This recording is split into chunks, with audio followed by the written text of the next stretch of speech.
Today I'm talking about an album, as you can see right here, a classic that I think everybody at least knows one song off of, and I think for many is a very loved album, and it is Peter Gabriel's So. This is Peter Gabriel's 5th album, released in 1986. I would say that this, certainly compared to his work with Genesis and then on to his solo work, this is by far and away the most accessible music that he had made to date.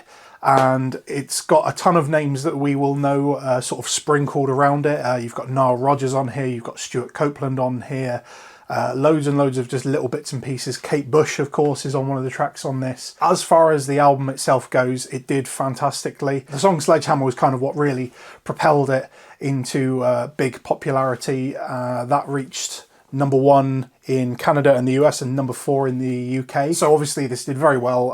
Hit #1 in the UK, hit #2 in the US Billboard. Very well produced album. I think as far as mixing goes, this is one that a lot of people over the years have perhaps drawn inspiration from in terms of the sound and timbre of an album. I will say though that this album, as far as the mastering on vinyl goes, a little bit off. It sounds great. Certainly, at least with this pressing, there's quite a difference between different levels of song. As soon as it goes into Sledgehammer, especially the element that I love the most personally, the sort of sampled shakuhachi flute, the entire song is almost like 4 or 5 or like decibels lower than the rest of the album. It's a bit more of a dense kind of mix, and perhaps it needed to be brought down, but I found myself with that having to actually get up and turn the volume up when I was listening to the album. All in all, it still sounds fantastic, and I can't really fault the production and the mixing choices. The sort of final bits and pieces on side B,